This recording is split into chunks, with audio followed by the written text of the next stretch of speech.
Exercise 1.1ல் 8th some அட்ஜாயிண்டியை கொடுத்துருக்கு, find ஏன்னு கேட்டிருக்கு.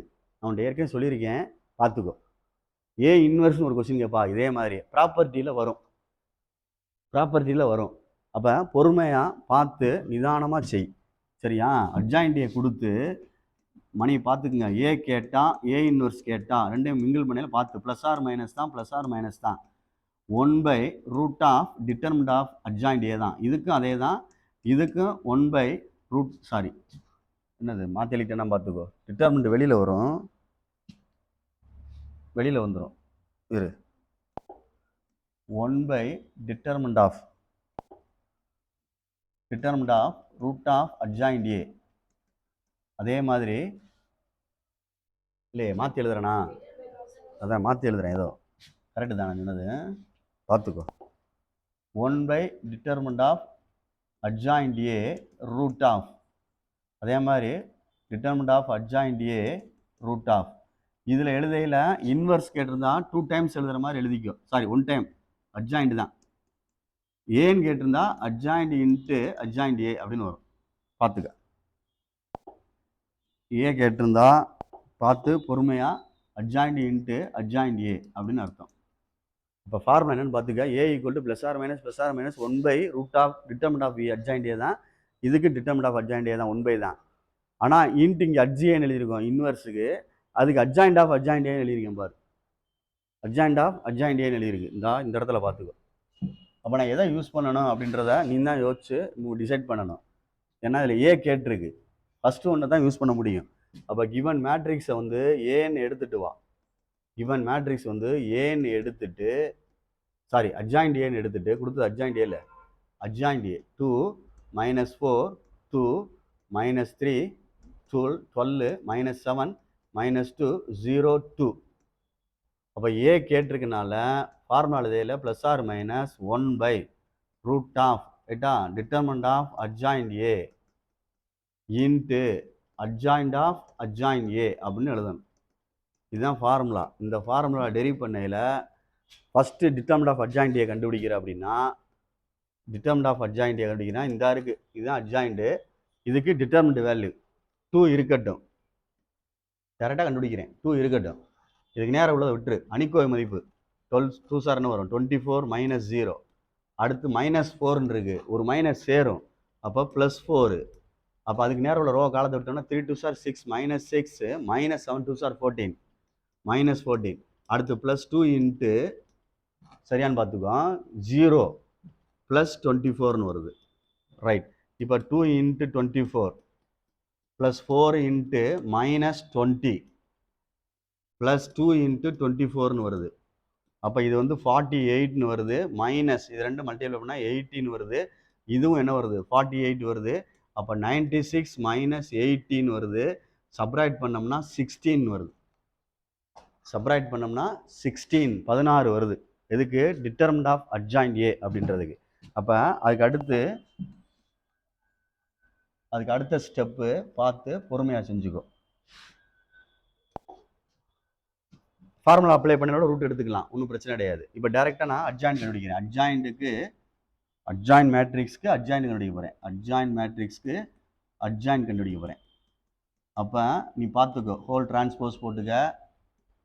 ரஃப் ஒர்க் பண்ணுறேன், பார்த்து பொறுமையாக, சரியா? பொறுமையாக பண்ணிக்கோ.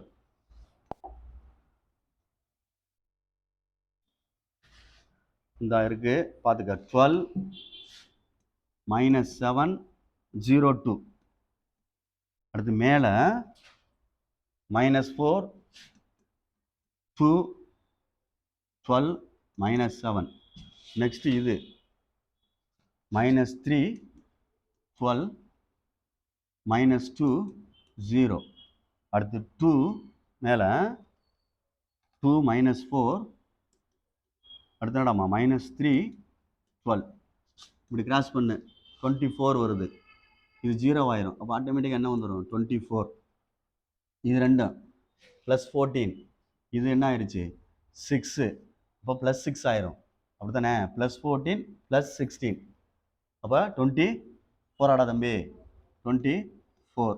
அடுத்து என்ன வரும், 0 வந்துருச்சு, -24 வருது, +24 ஆயிரும். ஏன்னா அடுத்த டைரக்ஷன். அடுத்தது 0, இது ரெண்டும் பெருக்கணும்னா 8 + 8ன்னு வந்துடும். சரியான்னு பார்த்துக்கடா. 2 2s are 4, சரியா, +4 அப்போ 8. அடுத்து 4 2s are 8 + 8. அடுத்தது என்ன வரும்? 7 28 + 28, சரிதானே? அடுத்து -24, 28 - 24 அப்போ என்னடா வருது? 4 வருது. அதே மாதிரி இது 3 2s are 6 -6, -6, 7 2s are 14 +14 வருது. அப்போ 8 வரும். சரியா? அடுத்து 24 வருது, +12ன்னு வரும், சாரி -12ன்னு வரும். அப்போ என்ன வரும்? மறுபடியும் 8 வரும். ஆன்சர் கரெக்டான்னு பாரு. இந்த 4 மட்டும் தப்பா இருக்கா அப்படின்னு பார்த்துக்கோ. 4 மட்டும் தப்பா இருக்கா அப்படின்னு பார்த்துக்கோ. எழுதுனது கரெக்டா இருக்கா அப்படின்னு பார்த்துக்கோ. மேட்ரிக்ஸு எதுக்குப்பா? எதுக்குன்னு சொல்கிறேன். மனப்பாடம் பண்ணிட்டியா? எதுப்பா? ஃபஸ்ட்டு ரோ இதா 24ஆ 20ஆ? 7 2s are 14 + 16 20, கரெக்டு. வேற பாரு கரெக்டாக இருக்காங்க 20. ஏன்னா 4ஆல் டிவைட் ஆகிற மாதிரி தான் இருக்குது எல்லாமே. இருந்தாலும் கேட்டுக்கிறேன், பார்த்துக்கோ. சரி, சேஞ்ச் பண்ணுறேன். ரோ பை காலத்தை இன்டர்சேஞ்ச் பண்ணுறேன். 24 20 24. நெக்ஸ்ட்டு 8 8 8 4 8 8. இதுதான் adjoint of adjoint A. Adjoint of adjoint A, right. இப்போ ஏ ஈக்குவல் டு போடையில் +or -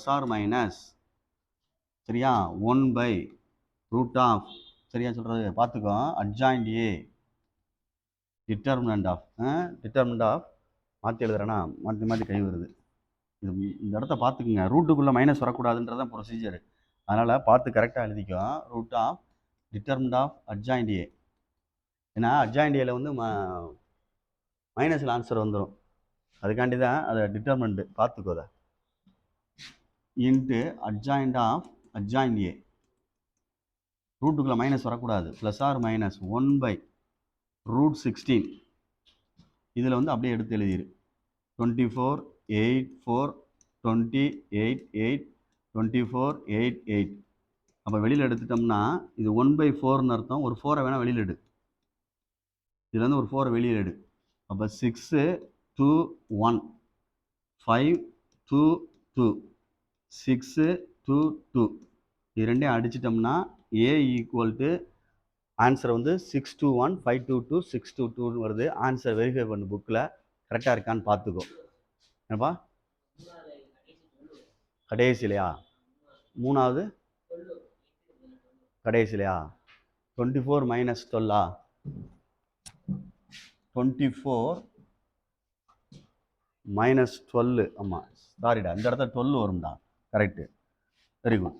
இந்த இடத்துல 12 வரும். 12 வரும். 12 வந்துச்சுன்னா என்ன ஆகுன்னு பார்த்துக்கோ. 12 வரும். இது 8, இது 12. அப்போ இது 2 3 வந்துடும். ஒரு 3 சார் 12. புரியுதான்னு பார்த்துக்க. ஆன்சர் கரெக்டாக பார்த்துக்க. சப்ராக்ட் பண்ணல கொஞ்சம் பார்த்து பொறுமையாக நிதானமாக கரெக்ட் பண்ணிக்க. புரியுதான்னு பாரு. ரூட்டுக்குள்ளே வந்து மைனஸ் வரக்கூடாது. அதனால் டிட்டர்மினன்ட் கண்டுபிடிக்கையில் பார்த்து. அதே மாதிரி ஏன்னு கேட்டிருந்தா அட்ஜாயிண்ட் ஆஃப் அட்ஜாயிண்ட் ஏன்னு வரும். ஏ இன்வெர்ஸ்ன்னு கேட்டால் டைரெக்டாக எழுதிடலாம், ஈஸியாக கணக்கு முடிஞ்சிடும். அதை பார்த்துக்கோ. சப்போஸ் இந்த இடத்துல அட்ஜாயிண்ட் ஆஃப் அட்ஜாயிண்ட் ஏக்கு வேறு ஃபார்முலா போடலாம் அப்படின்ற மாதிரி இருந்துச்சுன்னா கொஞ்சம் பாரு மணி. இந்த இடத்துல இருந்து கொஞ்சம் மாத்திரம் சேஞ்ச் பண்ணுவோம் கணக்கை லேசாக. புரியுதான்னு பார்ப்போம். புரியுதா பார்ப்போம். அப்படின்னா என்ன அர்த்தத்தில் சொல்கிறேன் அப்படின்னா, ப்ராப்பர்ட்டி யூஸ் பண்ணி செய்யலாமா? டிட்டர்மினன்ட் ஆஃப் அட்ஜாயிண்ட் ஏ கண்டுபிடிக்கிறதுக்கு இன்னொன்று இருக்குல்ல, அனதர் மெத்தட்னு ஒன்று போட்டு பார்ப்போம். ஆர்னு எழுதி adjoint of adjoint A equal to determinant of A n-1 into ஏன்னு ஒரு ஃபார்முலா எழுதி போட்டேன். சரியான்னு பார்த்துக்க. டிட்டர்மினன்ட் ஆஃப் ஏ என்ன வருதுன்னு பார்க்கணும். n வந்து ஆர்டர் ஆஃப் மேட்ரிக்ஸ். என்னன்றது என்னது? Order of matrix. என்னன்றது ஆர்டர் ஆஃப் மேட்ரிக்ஸ்னா 3 x 3. அப்போ n வந்து 3. டிட்டர்மினன்ட் வேல்யூ கண்டுபிடிக்கணும். டிட்டர்மினன்ட் வேல்யூ எப்படி கண்டுபிடிக்கலாம்? அதுக்கு என்ன சொல்லலாம்? Adjoint determinant of adjoint A சரியான்னு பாரு, யோசிச்சு பாரு. Adjoint determinant of adjoint A equal to determinant of A n-1 அப்படின்னு பாரு. நான் இருக்கான்னு பாரு. டிட்டர்மினன்ட் ஆஃப் n-1 அப்படின்னு பாரு. ஏன்னா இங்கே டிட்டர்மினன்ட் ஆஃப் n-1 ஹோல் ஸ்கொயர்னு இருக்கு, இன்ட்டு ஏன்னு இருக்கு, அட்ஜாயின்ட் ஆஃப் அட்ஜாயின்ட் ஏ. இதில் நம்ம டிட்டர்மினன்ட் ஆஃப் ஏ கண்டுபிடிக்கணும். கொஸ்டினில் ஏ இருக்கா? இல்லை ஏ தானே கேட்டிருக்கான் அவன். கொஸ்டின் என்ன கேட்டிருக்கு? ஏ தான் கேட்டிருக்கு. சரியா சொல்கிறது? ஏன்றது தான் கேட்டிருக்கு கொஸ்டினில். அப்போ இதில் இந்த ஃபார்முலா யூஸ் பண்ண முடியாது. யூஸ் பண்ண முடியுமான்னு பார்த்துக்கோ. ஏன்னா இந்த இதில் கண்டுபிடிக்கல, இதை கண்டுபிடிக்கலாம். அப்படின்னா ஏ இருந்தால் பிரச்சனை இல்லை. ஆனால் ஏ இல்லை. கண்டுபிடிக்க சொன்னது என்ன தான்? ஏ தான். அதனால் இது யூஸ் ஆகாது, விட்டுரு, வேண்டாம். ஆனால் இந்த ப்ராப்பர்ட்டியை வந்து ஞாபகம் வச்சுக்கோங்க. சரியா? மறந்துடாத. ஏன்னா சில ப்ராப்பர்ட்டி வச்சா கணக்கு சிம்பிளாக முடிகிற மாதிரி இருக்குது, சின்னதாக.